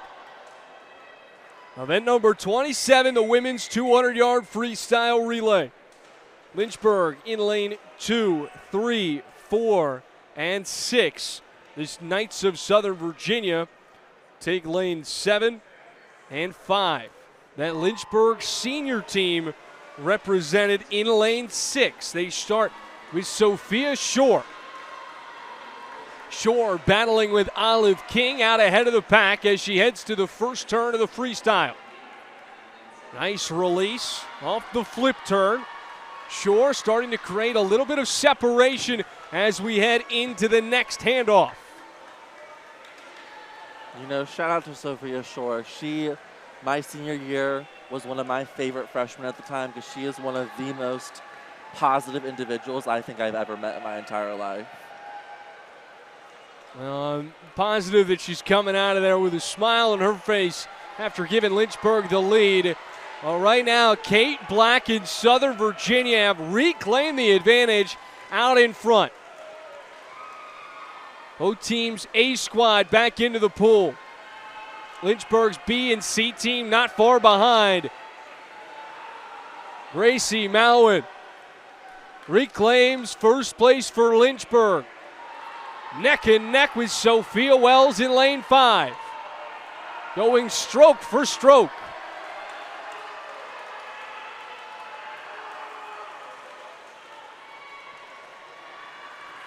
The final stretch. And here's a whole lot of separation coming from the Hornet A squad in lane 4.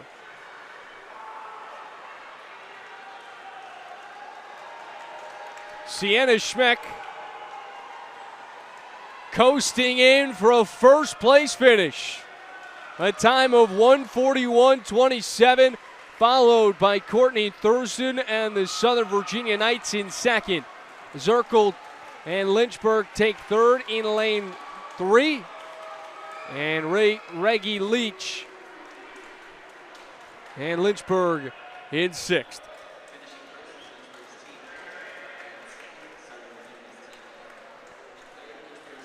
And now we go to the final event of the evening. The men's 200-yard freestyle relay. The Liberty Flames in lane 1, 4, and 7. Lynchburg in lanes 2, 3, 6, and 8, 9. Southern Virginia in lanes 5. 1 squad of Knights, their A team in the middle of the pack. Liberty and Lynchburg's A squads in lanes 4 and 6 respectively. They're off the blocks and into the water. Southern Virginia out in front to kick things off. The turn by McCormick Johnson. And here come the Flames. Whitman Brown into the first handoff. Neck and neck for second, but a clear first place position from the Liberty A squad.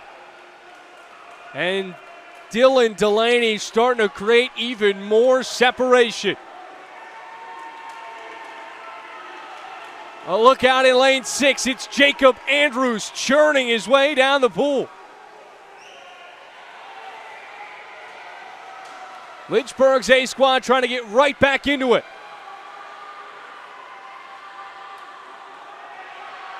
Liberty's advantage has been cut in half. Adam Fisher has put Lynchburg in the lead. Simultaneously into the pool. Liberty, Lynchburg battling it out, each in their respective home pool.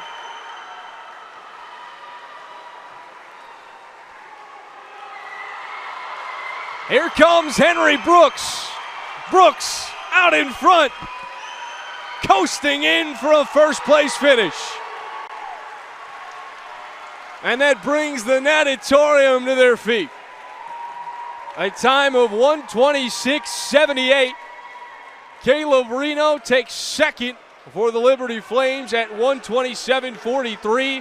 The Hornets on the podium once again in third with Luke Gonzalez and company in lane 3. Max Carico's C squad takes fourth with a time of 1:32.64. And that concludes tonight's affair. An unofficial win-loss that will give you. That's our last event for tonight's meet. Stick around for the Lynchburg over Southern Virginia, Lynchburg over Liberty, Liberty over Southern Virginia, and on the women's side, Hornets take down the Knights. We don't have the exact scores for you, but we can tell you with 99% certainty that's the win-loss column for each of these respective squads tonight. Now we get a chance to celebrate our seniors. Zach and I will step aside. It has been a pleasure to be alongside you tonight. Thank you so much for spending your Friday evening with us. And until next time, stay safe and stay cool.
Next, we honor senior Owen Howard. Owen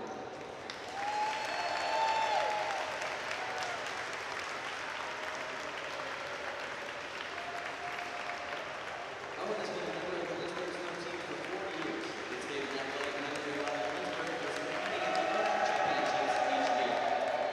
Upon graduation, Owen will receive his Bachelor of Science degree, and he plans to work immediately after college using psychology. Today, Owen is accompanied by his parents, Rebecca and Matt Howard,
Next, we honor senior Eric Witt.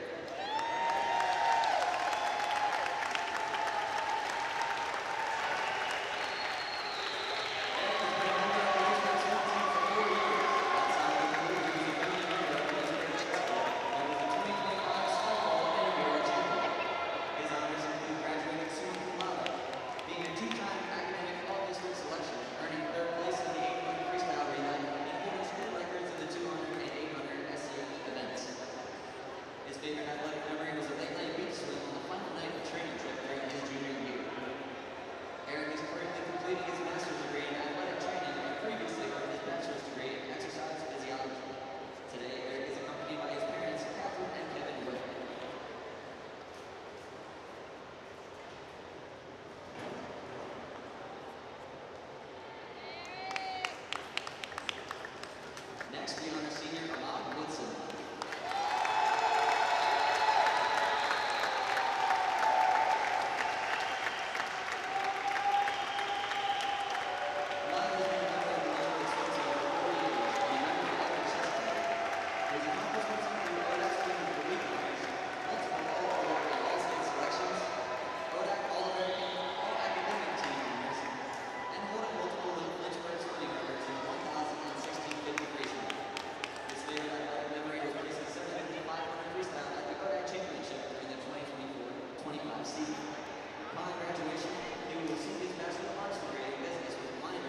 Digital marketing.